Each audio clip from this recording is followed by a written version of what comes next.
ভিডিঅ'টোত আৰিয়ান গোস্বামী আৰু তেওঁৰ বান্ধৱীয়ে যোৰহাটৰ এটা এপাৰ্টমেণ্টৰ ওপৰৰ মহলাৰ পৰা এগৰাকী ছোৱালীক তললৈ নমাই আনিছে আৰু তেওঁলোকে এখন কেব বুক কৰি ছোৱালীজনীক চিকিৎসালয়লৈ লৈ গৈছে আৰু চিকিৎসালয়ত ছোৱালীজনীক মৃত বুলি ঘোষণা কৰিছে। 15 আগষ্ট 2026 চন যোৰহাটৰ গৌৰী এপাৰ্টমেণ্টত এটা পাৰ্টি আছিল। যোৰহাটৰ অন্বেষা শইকীয়া নামৰ এজনী ছোৱালীয়ে ঘৰত কাপোৰ কিনিবলৈ যাওঁ বুলি ঘৰৰ পৰা ওলাই গৈছিল, কিন্তু তাইৰ গন্তব্যস্থান আছিল সেই পাৰ্টিটো।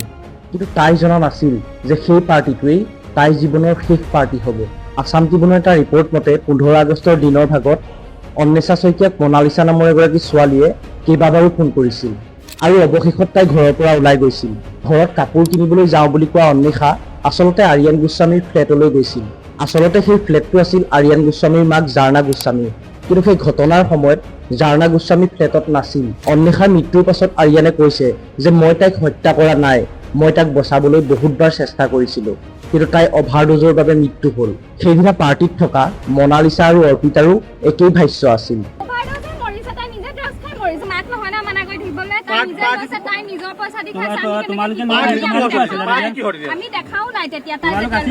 কিন্তু অন্বেষাৰ পৰিয়ালৰ মতে এইটো সম্পূৰ্ণ অসত্য।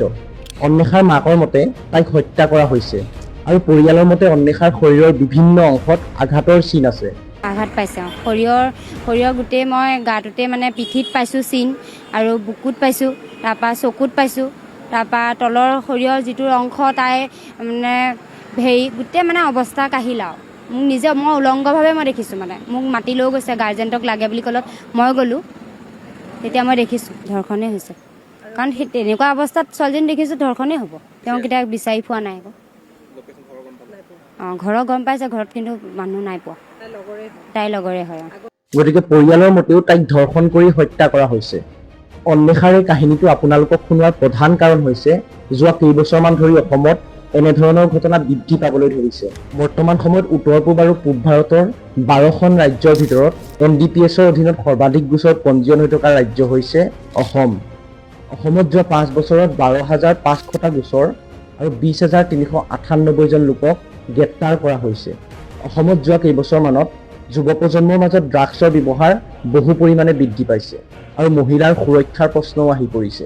যোৱা কেইবছৰমান ধৰি অসমত এনেধৰণৰ ঘটনা বৃদ্ধি পাবলৈ ধৰিছে আৰু নতুনকৈ সৃষ্টি হোৱা পাৰ্টি কালচাৰৰ বাবে বেছিভাগ সময়ত ছোৱালীবিলাকেই বেছিকৈ বিপদত পৰিছে।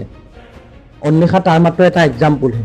যেতিয়ালৈকে অসমত এনেধৰণৰ নিচাজাতীয় দ্ৰব্যবিলাক সহজলভ্য হৈ থাকিব, তেতিয়ালৈকে এনেধৰণৰ বহু অন্বেষাক আমি হেৰুৱাব লাগিব। বৰ্তমান সময়লৈকে এই ঘটনাটোৰ সৈতে জড়িত 5জন ব্যক্তিক গ্ৰেপ্তাৰ কৰিছে, কিন্তু আচল উত্তৰটো এতিয়াও ৰহস্য।